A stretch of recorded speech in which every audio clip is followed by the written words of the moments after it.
Welcome to Trench Diaries. This is Battleship Bismarck Part 30. My new stay at Cockfosters following my return from Hatfield House would be of only brief duration. My time there had run out, and soon I was on another journey, this time to the north, to my first regular prisoner of war camp.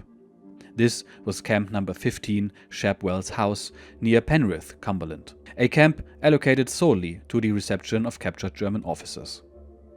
The hotel, a rectangular building of weathered local stone, lay as though hidden in a swale about 3 kilometers from the London Carlisle Road. Its situation in the landscape gave promise of an agreeable coolness during the hot summers, and in winter protection from the sharp winds and often penetrating fogs in these northern latitudes. Its isolated location made it appear an ideal place for quartering prisoners of war. The hotel was before the war, and is again today, a famous starting point for tours of the in parts majestic, in parts monotonous landscape of the Lake District and the Yorkshire Valleys. Its history is remarkable. The present building was always operated as a hotel and was already opened as such in 1833. It had throughout belonged to the Earls of Lonsdale. One of them, the one who on account of the colour he preferred on his conveyances, the colour of his servant's livery, and the yellow carnation that was always in his buttonhole, was called the Yellow Earl, had the German Emperor as a hunting guest at his ancestral seat, Lotha Castle, not far from Shap, in 1910 and 1911. Today, the memory of these visits by Wilhelm II still lives on in the names Emperor's Lodge for a row of guest residences there, and Emperor's Drive for one of the approaches to the castle. Into the 20s, members of the British royal house had, as hunting guests of the Earl of Lonsdale, repeatedly visited Shapwell's, which until the Second World War was known as a hotel for the rich and famous. Shapwell's hotel was transferred into a prisoner of war camp in February of 1941, and Major G.A.I. Dury, M.C. Grenadier Guards, was appointed its first commandant. There was a great hello upon my arrival there, where among the camp's 70 inmates I encountered many personal acquaintances. In the first place stood the German camp leader, a Korvettenkapitän with whom I was acquainted from prior service. Officers of all three branches of the Wehrmacht were present. Among the naval officers, mostly submariners who had lost their boats, Luftwaffe officers who had been downed during the preceding year's air battle over England, and only a few army officers who had fallen into British hands after the invasion of the West in May of 1940. Whoever had been captured in September to October 1933, like a few of the submariners, already considered themselves expert old prisoners. For the newcomers towards the end of 1941 there was, in view of what almost everyone still expected to be a short war, no more room for a long stay in British custody. What? You've come now? It isn't worthwhile anymore. No wonder, the quick victories from 1939 to the summer of 1941 were still fresh memories. Things would certainly continue to move just as fast. I cannot complain of the accommodations in the camp. Of course, it was less roomy than in my spacious cell at Cockfosters, but I shared my room with nice comrades on one of the upper floors reserved for prisoners. There was a great deal to tell and to ask, and a little less space soon lost its significance. The hotel furnishings, including bed linens, were completely at our disposal. At night, searchlights which had been set up around the camp slid over the iron bars mounted outside the windows. They were supposed to frustrate attempts to escape under cover of darkness. Of the rooms on the ground floor, the big dining room served us prisoners, the rest were claimed by the British camp authorities. The garden adjoining the building we found very pleasant. We could go walking in it and sometimes also plant flowers or vegetables. 2 rings of barbed wire ran around the building and garden, an obstacle against escape to be taken seriously by prisoners of war. It was customary for every newcomer to give a talk to the camp inmates on the circumstances of his capture as soon as possible.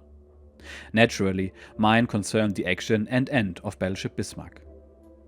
After fulfilling this duty, one was, so to say, completely accepted into the camp community.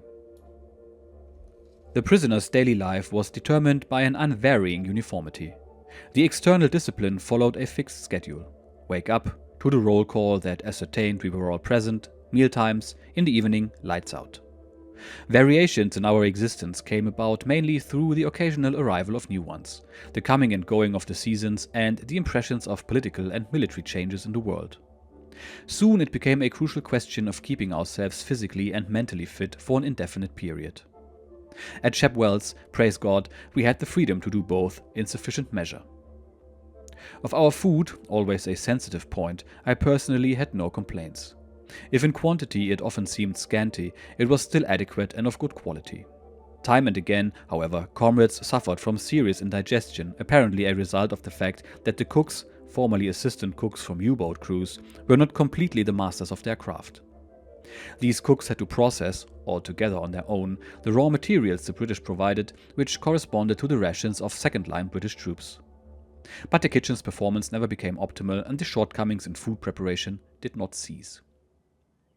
In the end, one of the camp inmates especially concerned about this matter, Oberleutnant der Reserve Franz Schad, seized the initiative on his own responsibility. With the aid of P. Edward Griffith of the London Oratorium, who often visited the camp, he gained the understanding of the fundamentally well-meaning British camp commandant, who was well acquainted with the priest. Major Dury consented to Schad's proposal to engage interned civilian cooks from German merchant ships on a voluntary basis to work at Shap Wells. With their arrival in November of 1941, the food became magnificent. The chronic indigestion that a few inmates had gradually developed disappeared. Whoever wished could do gymnastics in the garden or care for plants or occupy himself with handicrafts. Here, our Austrian comrades were especially resourceful. The necessary tools were available, a pleasant peculiarity of this camp.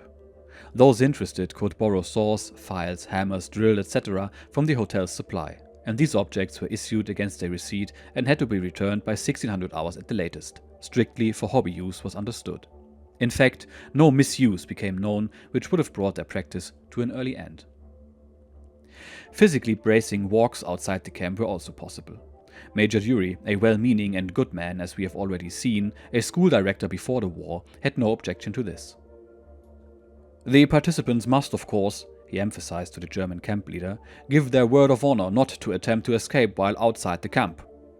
And whoever agreed to that could move through the open landscape 2 or 3 afternoons a week. Not always to the undivided joy of the British escort officers, who were already older men. For it was nothing for the young German officers quickly to cover kilometer after kilometer of the hilly terrain. A camp library was available for intellectual interests and occupation. It was also possible to buy books. The officer prisoners received a monthly allowance according to rank, with which books could be purchased through the canteen. I personally obtained a series of Oxford University Press grammars and dictionaries, as well as historical and constitutional literature of the host country, Great Britain and the Commonwealth. In his book, The Government of England, the author A. Lawrence Lowell, former president of Harvard University, first called my attention to the presently well-known political prognosticator Alexis de Tocqueville and the latter's standard work, La démocratie en l'Amérique, his comparison of national constitutions. However, a minority in camp wished to create a more far-reaching intellectual life. The foremost was Franz Schad, by civilian profession a councillor to the government of Württemberg and an attorney experienced in state administration. Intellectually at home in the Catholic youth and student movements, he proposed the immediate formation of intellectual and scientific study groups. Although the appropriate interest was present, Schad could not carry through with his idea. His drive for an organized study program was defeated by the opposition of the German camp leadership and, in final analysis, by the anti-intellectual reflex that was then so widespread in German lands. For a long time, infectious Nazi slogans such as "You're nothing, your folk is everything," "Führer command we obey," "The Führer is always right," and similar slogans had reached the level of an intellectual epidemic and led to a submissive self-surrender of the individual to Hitler, who was identified with the state. No wonder that such surrenders made themselves evident chiefly in the life of communities, including such a one as Shap Wells. All young officers who had experienced nothing but the explosive victories of 1939 to 1940 and would live to see more like them until the final victory and Hitler's new order for Europe. Must not someone or others' sudden turn to civilian studies in the midst of the war appear to them a sign of defeatism? Whoever wished to acquire technical school or university-level learning in Shap Wells, therefore, had to find an avenue for himself. Franz Schad, learned and extremely well-read, known and renowned as the crown jurist, and the academic Yeast Germ and others, who were qualified engineers and mathematicians, were ready to help any way they could. So those who were interested could study seriously and profitably, even in the absence of a formal program. Of course, artistic activity also flowered in Shap Wells. In the camp, tiny in comparison with those of the later war years, some officers showed themselves to be talented painters and drawers, actors and instrumentalists. Musical recitals and theatrical productions brought a highly welcome diversion and delight to many an evening. I especially recall an Austrian Luftwaffe officer who had played the violin very well before the war. In Shap Wells, he took it up again with energy and consistency.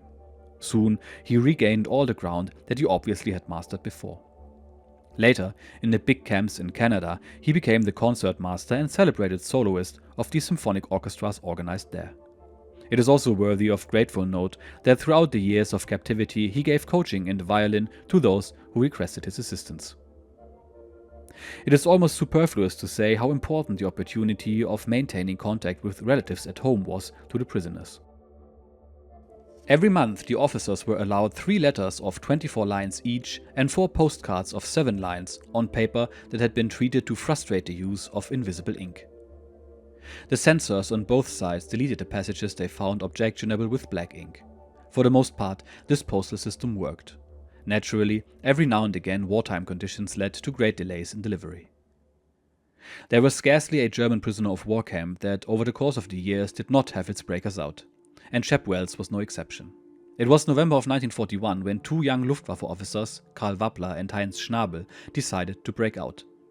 I learned of their plan when they asked if I would help them in one respect. "Gladly," I said. "What's it about?" "Well," they explained, "we want to pose as Dutch pilots who have been detailed to train airfield personnel to defend against a possible German airborne invasion. We gained plenty of the appropriate experience after the beginning of the campaign in the West in May of 1940, and this must appear on our identity papers, which will be in English. Can you provide us with the text? We can prepare the papers themselves." "But certainly," I said, "no problem." After the German camp leader, to whom naturally the plan for such an escape had to be submitted, had approved it, Wappler and Schnabel made ready to carry it out. They studied British illustrated magazines that somehow came to hand, noting the pattern, color, buttons and badges of the Dutch uniforms pictured, then tailored their own outfits. At a tactically suitable moment, they supplied themselves with blank identity papers from the office of the British camp commandant and immersed themselves in maps and meteorological charts as well as wind atlases. For it was their intention to proceed to a training field not far from Shap Wells, steal an aircraft and disappear for good in the direction of the continent. The adventurous details of their successful escape from camp have since been described in the literature of the war and will be merely sketched here. As neither Wappler nor Schnabel are still alive, I have followed the publications of British authors in describing their experiences outside camp. And so it was. On Sunday, November the 23rd, everything was ready. On the afternoon of this day, Wappler and Schnabel concealed themselves in a hollow space as high as a man inside a pile of firewood that had been collected on walks outside the camp and stacked in the garden for use during the winter. After nightfall, they left their hiding place and crawled along a shallow ditch screened on both sides by rhododendrons on the boundary wire. The origin of the ditch had been explained to the British camp authorities as a means of garden beautification. But it had actually been planted from the start to facilitate this operation. Moving only in the intervals of darkness between the sweeps of the searchlights circling the camp, they reached the barbed wire whose individual strands they pried apart with a wooden double lever they had fashioned for themselves. And then, nothing but go through and get out of there. Perfect work. Then they proceeded. They knew the lay of the land from previous outings to an especially steep cut of the London, Midland and Scotland railways, which ran near Shap Wells. There they sprang from the slope onto a freight train wheezing its way north. Upon reaching the freight yard at Carlisle, they left the train, took off their overalls that until then they had worn over their uniforms, and sought refuge in a nearby cinema. After the film, they attached themselves to some allied members of the RAF, in whose company, unchallenged, they reached their goal, the Kingstown airfield, only around 3 kilometers away. At its entrance, they were blinded by the dazzling flashlight of a sentry who, however, excused himself with a "Sorry, sir," as soon as he recognized the Dutch officers. Wappler and Schnabel passed completely for what, on the strength of their identity papers, they now were: Flight Lieutenant Harry Graven and Pilot Officer George Henry David. They spent the night behind a hangar. Morning came, and now it became a question of finding a little aircraft fueled up as fully as possible and ready for immediate use. Upon carefully patrolling the airfield, they saw something that struck them both as advantageous. There were crowds of Poles, Czech, Dutch, and Norwegians in training, which meant that rudimentary English would scarcely be noticed among the jumble of languages. But it suddenly occurred to Wappler, perhaps there are too many Poles from whom there is nothing good to expect. Yet, we won't let ourselves be discouraged. No, not at this point, he consoled himself. It was a foggy morning. Flight operations had yet to begin, but aircraft inspection was underway. They walked on to the edge of the field, where they had spied 2 Miles Magisters, little monoplanes that the RAF used for training purposes. "Good morning," Wappler said to the younger of the mechanics working there. "The base commander has ordered that one of these 2 machines take off on a weather reconnaissance. Prepare one for takeoff." Wondering about the choice of such a small training plane for this purpose, the mechanic was ready to challenge it until Wappler roughly reminded him that there was never any accounting for the base commander's choices, after which the man gave him a plane. Wappler and Schnabel cast a quick glance over the cockpit fittings, nodded, "We'll soon be through with this," and clambered into the 2 seats. It was approximately 1130 hours on this 24th of November. "Engine on," Wappler ordered the mechanic, who obeyed. The motor coughed once, twice, came on and revved up to full power. As the way was clear to the runway and into the air, the mechanic's shout didn't carry to the 2 passengers in the plane. He said something along the lines of, "Those 2 chaps don't even have one parachute, despite the regulations. They probably can't even read English yet. Oh, these Poles." Above the clouds, the Germans had no idea of the confusion of the airfield commander, Wing Commander Francis S. Homersam, upon learning of their flight. They were concerned solely with the correct course to Germany and their supply of gas. Would it suffice? That the range of the Magister was 367 miles, they did not know exactly, only that the shortest way over the North Sea led to Holland, and that was about 365 miles. If the fuel was dropping visibly before they reached the sea, they would land in England and trust to their well-tested nerve to have the plane fueled up again. It was a day of nasty weather. Unpleasant clouds hung to 60 meters, the ground could seldom be seen, and visibility forward was only about 2 miles, which greatly complicated navigation. The air temperature at their altitude was only a little above 0, they were miserably cold, and the airstream finally ripped off Wappler's head covering. From a little map they had carried along, he believed that he could confirm flying over Leeds and then following the wash to the coast near Norfolk, where the decision of whether to cross the North Sea would have to be made. There, however, came a warning signal from the fuel indicator. Its needle was already near the red danger zone.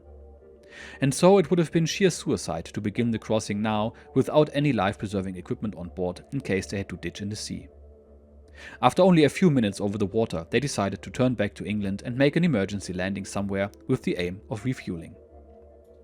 It was 1450 hours and they had flown approximately 325 miles when Wappler set the Magister down cleanly in a meadow at Scratby, north of Great Yarmouth. To the curious villagers who assembled, he served up his history. He said, "We are Dutch pilots on a training flight to Croydon. Unfortunately, we've run out of fuel. Can we get some here?" The local policeman, who seemed to be impressed by the RAF markings on the aircraft and the 2 men's papers, put through a call for Wappler to the duty officer at the nearby RAF airfield at Horsam St. Faith. But, as by then it was growing late in the day, the latter could not comply with Wappler's request for assistance in making an immediate takeoff. Instead, he sent a car to pick them up and carry them to the RAF airfield into the heart of the enemy air arm. The prospect could bring anyone in their place to the verge of panic. But what good would that do? This wasn't the moment to give up the bluff. Not yet. "Give these Dutch officers some tea," said the duty officer at Horsam St. Faith to a sergeant after he had heard and believed the Germans' history. He also gave them quarters for the night. But he was the last British officers to be taken in. In the meanwhile, the Magister's departure from the Kingstown airfield had become a subject of discussion and had buzzed through the circuits to southern England.